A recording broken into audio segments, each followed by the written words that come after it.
Beautiful family, good morning and welcome back to our channel. আমি Rituparna, creation of ঋতুপর্ণার সবাইকে জানাই স্বাগত। তো সবাই কেমন আছো?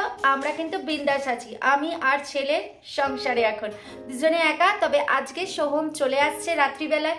আসলে আজকে সকালে চলে আসতে পারতো, আজকে সেরকম কোনো কাজ নেই, কিন্তু যেহেতু ওখান থেকে বড়টা থেকে ব্যাঙ্গালোরে আসার একটি মাত্র ফ্লাইট আছে, তো তাই জন্য অগত্যা তখনই আসছে, রাত্রে চলে আসবে। তো এখন আমি আর ছেলে, এখন বাজে প্রায় 10টা, এখন থেকে আমি আমার ব্লগটা শুরু করলাম, কারণ আজকে ছুটির দিন। আজকে ঘুম থেকেই লেট করে উঠেছি, উঠে চটপট ব্রেকফাস্ট করেছি, মানে শ্রিয়ানকে ব্রেকফাস্ট করালাম, আমি চা খেলাম। এইবারে আমি যাব স্নান করতে। তো আমি স্নান করার আগে শ্রিয়ানকে স্নান করাবো, করে আমি স্নান করব, কারণ ওকে স্নান করিয়ে দিলে আমি নিশ্চিন্ত। তারপরে আমি পুজো দেবো, রান্না বান্নাও আছে। আজকে একটা মানে হয়েছে কি, যাও বসে পড়ো।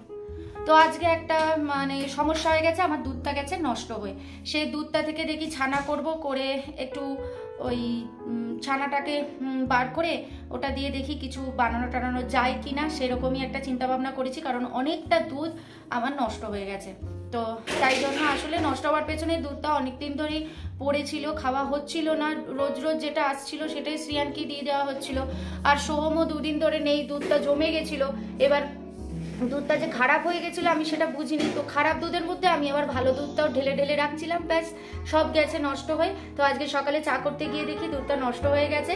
তো তাই জন্য ভাবছি ওটা দিয়ে কিছু ছানা টানা বানিয়ে নেব, বানিয়ে কিছু একটা রান্না বান্না বানিয়ে নেব। তো তোমাদের সাথে পুরোটাই শেয়ার করব।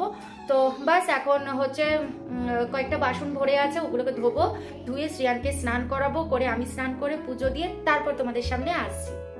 স্নান টান করে পুজো দিয়ে একদম রান্নাঘরে চলে এসেছি। এবার রান্নার পালা।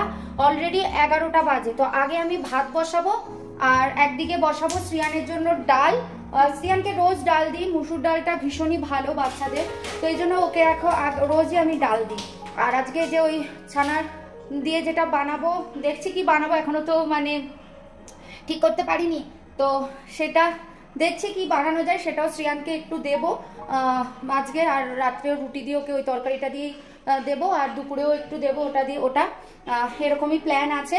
তো চলো আগে ভাত আর ডাল দুদিকে দুটো আগে বসিয়ে দিয়ে তারপরে ছানার ব্যবস্থাটা করছি, যে দুধটা নষ্ট হয়ে গেছে ওটার ব্যবস্থা করছি। আর এই যে এদিকে দেখেছো শ্রিয়ানের কিন্তু স্নান হয়ে গেছে, ধূপকাঠির যে কাঠিগুলো হয় ওগুলোকে জমিয়ে এখন ওগুলোকে দিয়ে কি করবে সেটা ওই জানে সেটা। তো ও খেলুক ওখানে, আমি রান্নাটা বসাই।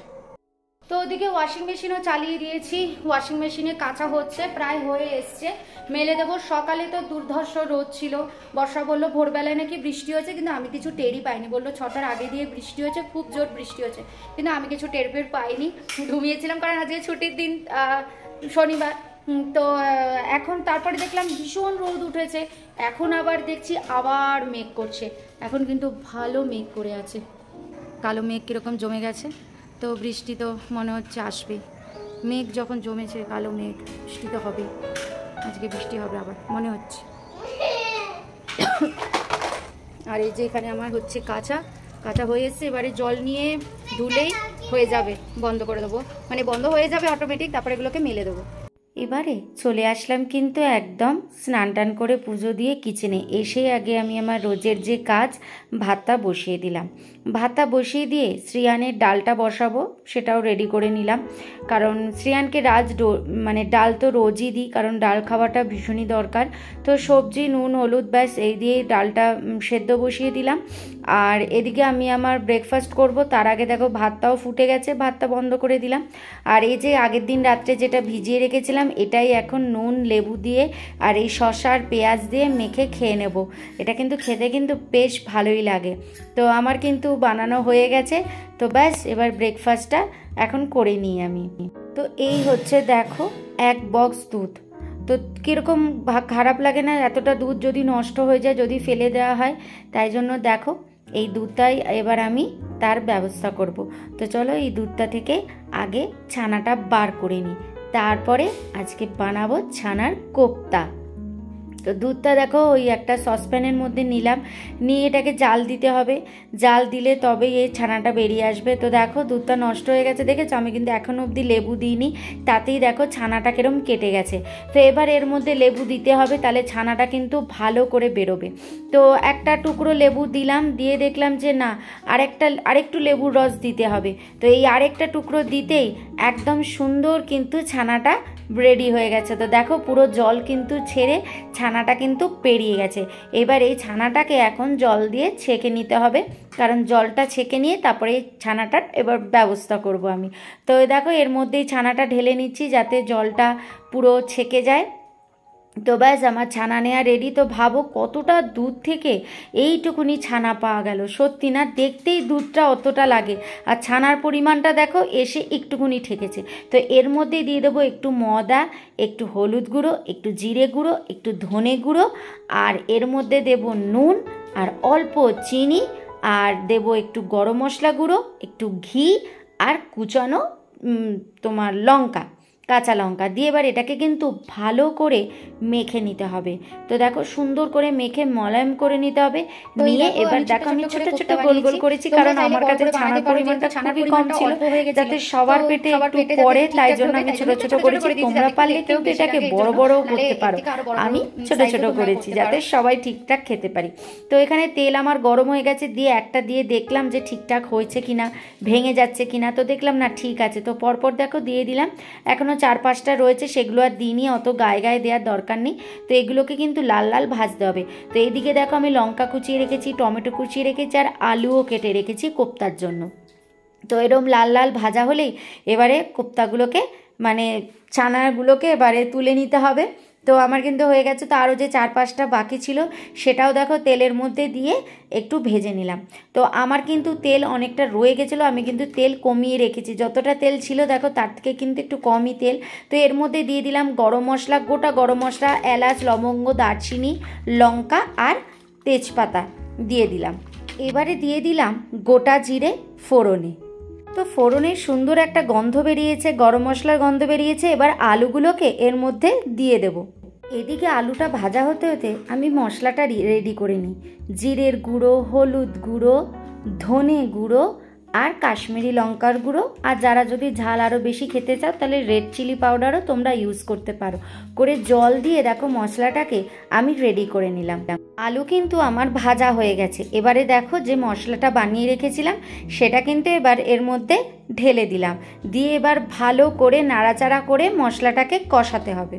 মশলাটা যেই কষে আসবে আমি এর মধ্যে দিয়ে দেবো আদা বাটা, দিয়ে আদাটা কিন্তু ভালো করে কষাতে হবে যাতে আদার যে কাঁচা গন্ধটা সেটা চলে যায়, আর তার সাথে সাথে মশলাটাও আরও কষে যাবে। মশলা কিন্তু একদম আমার ভালো করে কষে গেছে। এবারে এর মধ্যে দিয়ে দেব টমেটোর টুকরোগুলো, আর দেব হচ্ছে কাঁচা লঙ্কা কুচি। তো টমেটো কাঁচা লঙ্কা কুচিটা দিয়ে ভালো করে এবার এটাকে, আর এর মধ্যে আরেকটু দিয়ে দেব নুন দিয়ে, এবারে নুনটা এই কারণেই দিলাম যাতে টমেটোটা তাড়াতাড়ি সেদ্ধ হয়ে যায়। দিয়ে এবার এটাকে একটু ঢাকা দিয়ে রেখে দেবো, দিয়ে টমেটোটা সেদ্ধ হয়ে যাবে এবার। তো টমেটো কিন্তু আমার সেদ্ধ হয়ে গেছে, দেখো টমেটো নরম হয়ে গেছে। এবার এর মধ্যে দিয়ে দেব জল, যেরকম পরিমাণ যার যেরকম দরকার সেরকম সে জল দিতে পারে গ্রেভির জন্য। তো আমি এতটাই জল দিয়েছি আমার যতটুকু দরকার। এবার একে একে দেখো কোফতাগুলো ঝোলের মধ্যে দিয়ে দেবো। কোফতাগুলোকে বেশি নাড়াচাড়া করতে হবে না, জাস্ট একটু চেপে চেপে ঝোলের মধ্যে ঢুকিয়ে দিলে হবে। দিয়ে এবার এটাকে একটু ফুটতে দিতে হবে। তো দেখো কোফতা কিন্তু আমার একদম রেডি হয়ে এসছে। এবারে নামানোর আগে একটু ঘি দিয়ে দেব, তাহলে কিন্তু গন্ধটা দারুণ হবে। কোফতা একদম রেডি। তো তোমরাও এইভাবে ছানার কোফতা বানিয়ে দেখো, নিরামিষ ছানার কোফতা ভীষণ ভালো টেস্ট হবে। আমি তো ভয়েস পরে দিচ্ছি, তো ততক্ষণে আমাদের খাওয়া হয়ে গেছিলো, দারুণ হয়েছিল কোফতাটা, আর বেশ টেস্টটাও কিন্তু খুব সুন্দর হয়েছিল। তো চলো লাস্ট ফিনিশিংটা দেখিয়ে দিই। তো ঘি দেওয়ার পরে তো আর ফোটালে তো ঘিয়ের গন্ধটাই চলে যাবে। তো ঘি দেওয়ার সাথে সাথে কিন্তু আমি গ্যাস অফ করে দিয়েছি। তো ব্যাস এই যে কোফতা আমি বাটিতে ঢেলে নিয়েছি, আমার কোফতা রেডি। তো তোমরাও বানিয়ে বলো কেমন হয়েছে, মানে তোমাদের কেমন হয়েছে বানিয়ে খেতে। আমার তো দারুণ লেগেছে। এবারে জিরাগুলোকে হালকা ড্রাই রোস্ট করে নেবো, কারণ আমি তো কেনা জিরার গুঁড়ো কিনি না, তো আমি এইভাবে গুঁড়ো করে নিই মিক্সিতে, তো তাই একটু দেখো গরম করে নিলাম ভালো করে, মানে গরম করে নিয়ে এবার এটা মিক্সিতে রোস্ট করে মানে গুঁড়ো করে নেব। তো দেখো কি সুন্দর গুঁড়ো হয়ে গেছে। এই নিজে গুঁড়ো করে রান্না ইউজ করলে না ভীষণ ভালো মানে একটা স্মেল ছাড়ে জিরা, কেনাগুলোতে তো ভেজাল থাকে না। তো এই যে আমার গুঁড়ো হয়ে গেছে, আর বাকি যেটা রয়েছে সেটা এখানে শিশিটায় ঢেলে দিলাম। কড়াইতে কিন্তু আরও গোটা জিরে রয়েছে, এবার এটাকেও মিক্সিতে গুঁড়ো করে নিয়ে ওই শিশির মধ্যেই রেখে দেবো। তো এই যে আমার জিরের গুঁড়ো কিন্তু একদম রেডি হয়ে গেছে। আর এখানে দেখো ফ্রাই প্যানে একটু তেল দিয়ে দিলাম, এটা দিয়ে হচ্ছে শ্রিয়ানের আলুর সবজিটা বানিয়ে দিচ্ছি আজকে। ওকে ভেবেছিলাম কোপ্তা থেকে দেবো, কিন্তু কোপ্তা একটু বেশি মশলা পড়ে গেছে, তো এই জন্য ওর আলুটা একদম আলাদাই বানিয়ে দিলাম আলুর সবজিটা রাত্রে রুটি দিয়ে খাওয়ার জন্য। আলুর তরকারিটা নামালে আমার কিন্তু রান্না শেষ, ওদিকে কোপ্তাও হয়ে গেছে তোমাদেরকে দেখালাম, ভাতও হয়ে গেছে, আর মাছ তো আগের দিন করে রেখেছিলাম তোমাদেরকে দেখালাম না, আবার এক টুকরো মাছ আজকে করব, তো গতকাল করেই রেখেছিলাম, মাছ তো করাই রয়েছে। তো এই আলুর তরকারিটা নামাবো আর শ্রিয়ানকে খাওয়াতে বসিয়ে দেবো, আর গপুকেও দিয়ে দেবো। তারপর শ্রিয়ানকে খাইয়ে এসে তারপর এই স্ল্যাবটা গ্যাস ওভেন সব একসাথে পরিষ্কার করব, কারণ এটা তো গরম এখন, তো একবারই সব পরিষ্কার করব। তখন তোমাদেরকে বলেছিলাম যে শ্রিয়ানকে খেয়ে উঠেই সব পরিষ্কার করব, তো দেখো একদম মোছা হয়ে গেছে, এখনো ভেজা ভেজা আছে, সেটা তোমরা দেখতেই পাচ্ছ। তো এই হচ্ছে আমার খাবার, এখানে রাখা আছে এক সাইডে, আর এই হচ্ছে পুরো ক্লিন করে নিয়েছি। আর ভাত খাওয়া হয়ে গেলে এটাও সরে যাবে, এগুলো সব সরে যাবে, এগুলো সবই পরিষ্কার হয়ে যাবে। কিন্তু বাজে 2:45, এখন আমি খাবো। তো এই যে শ্রিয়ান কিন্তু এখানে গাড়ি নিয়ে খেলছে, তো গাড়ি নিয়ে খেলুক, আমি খেয়ে নিই, খেয়ে দে তারপরে একসাথে ঘুমাবো, কারণ কাল তো সানডে, কাল তো ছুটি আছে, তাই আজকে আর ঘুম পাড়া ভেবেছিলাম আগে ঘুম পাড়িয়ে তারপরে আমি খাবো, তো বললাম যে ঠিক আছে কালকে সানডে, কালকে তো ছুটি, তো একসাথেই ঘুমিয়ে পড়বো, আমি বরং খেয়ে নিই, আমার খিদেও পেয়ে গেছে। তো আবার তোমাদের সাথে দেখা হচ্ছে সন্ধ্যেবেলায়, আর আজকে রাত্রে কিন্তু সোম চলে আসছে, তো বাস আবার দেখা হচ্ছে সন্ধ্যেবেলায়। এলাম সন্ধ্যেবেলায় তোমাদের সামনে, এখন বাজে 7টা। তো শ্রিয়ানকে দুধ দেবো, তো শ্রিয়ান বলছে ও দুধ খাবে না, তো এই জন্য দেখো দুটো বিস্কুট নিয়ে নিয়েছি, এই যে বিস্কুট দিয়ে আর জ্যাম দিয়ে ওকে দিয়ে দেবো, বললো আমি বিস্কুট আর জ্যাম খাবো, তো তাই ওকে দিলাম। আর সৌম্য ফোন করে বললো ওর ফ্লাইট এবার ছাড়বে, তো ব্যাস চলে আসবে, মোটামুটি 10টা তো বাজবেই। ফ্লাইটটা একটু ডিলে করলো, নাহলে 9:30টায় চলে আসতো, তো ডিলে করলো বলে ওর আস্তে আস্তে 10টা বেজে যাবে, এই ব্যাপার।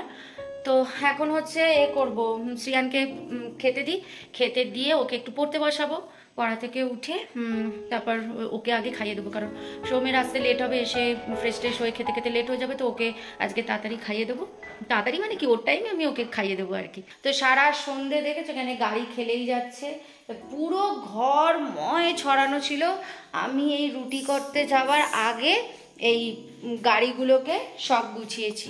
তো এখানে দেখো শ্রিয়ানের রুটিটা হয়ে গেছে, কারণ সোম তো এখনো আসেনি, তাই এই যে শ্রিয়ানের রুটি এখানে হয়ে গেছে, শ্রিয়ানকে এখন রুটি খাইয়ে দেবো।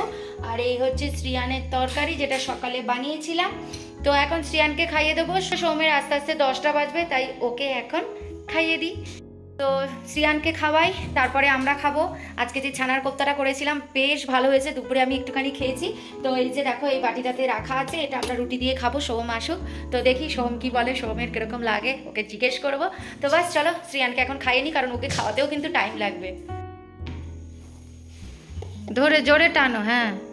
ও ওপরে ছিটকিনি দেয়া না, ছিটকিনি খোলা।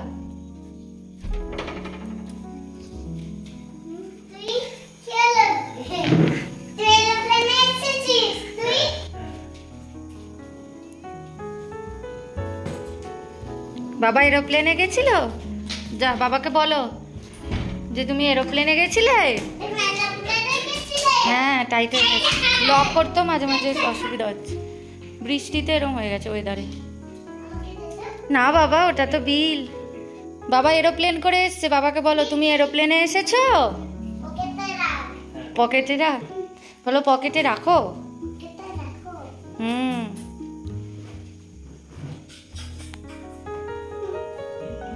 এসেই ওর ব্যাগ, ব্যাগ রাখ। কি ও আচ্ছা আচ্ছা, ও তো সেই দাড়ি করিয়ে ফেলবে। থাক থাক, চেন খুলছো কেন? আধা চেন খুলে ফেলেছে। চেন খুলো না বাবা, চেন খুলো না, বাবার ভেতরে জিনিসপত্র আছে, বেরিয়ে যাবে না। কি ওটা বাদাম কেন? ওখানে বাদাম ভালো পাওয়া যায়? হ্যাঁ। কি বাদাম রে এগুলো এত বড় বড়? নুন দেয়া? কি নুন দেয়া? না জানি না, বলো সিঙ্গানা আনতে, সিঙ্গানা বলে গুজরাটে। আচ্ছা, তা আমাদের জন্য আলাদা আনতে পারতে। কি ছেলে বাবা, কি এত বাদাম রে? আরে এই বাদাম ওখানে জায়গা, এটা তো অন্য বাদাম। তো মানুষ যেখানে যায় মানুষ তো সেখান থেকে কিছু কিনে আনে। তুমি সত্যি কিচ্ছু কিনে আনো না তুমি। ঢপের বিল হারিয়ে ফেলেছে। নাম বাবা, এদিকে নাম বাবা, দরকারি জিনিসপত্র ওখানে, চলো। এটা নাকি গুজরাটের স্পেশাল বাদাম। তো অফিসের কেউ একজন ওকে এমনি আনতে বলেছিল, ও তার জন্য এনেছে। তো আমি বললাম আমাদের জন্যও তো আনবে। বলছে আর এটা তো এমনি বাদাম। আমি বলছি না, এমনি কোনো বাদাম না, এর মধ্যে নিশ্চয়ই আলাদা কিছু আছে, আর এটা দেখতেও কিন্তু আলাদা। দেখো এটার নাম কি একটা সোহম বললো জানো, আমি পরে এখানে অ্যাড করে দেবো নামটা। তো দেখো আমি কিন্তু একটা প্যাকেট রেখেছি, আমি একটা রাখছি আর আরেকটা তুমি অফিসে দিয়ে দাও। এবার আমরা ডিনার করব, আমি আর সোহম। এবার আজকে দুদিন পরে আবার একসাথে ডিনার করব। তো এখন বাজে 11:15। আজকে বড্ড লেট হয়ে গেল। তো ঠিক আছে, এরকম তো হতেই থাকে। তো ভিডিওটা এখানেই এন্ড করছি। যদি ভিডিওটা ভালো লেগে থাকে তাহলে অবশ্যই লাইক কমেন্ট শেয়ার করে দিও, আর সাবস্ক্রাইব করে এই ছোট্ট চ্যানেলটার পাশে থেকো। আবার দেখা হচ্ছে নেক্সট একটা সুন্দর ব্লগের সাথে। ততক্ষণের জন্য বাই, গুড নাইট, ভালো থেকো, সুস্থ থেকো।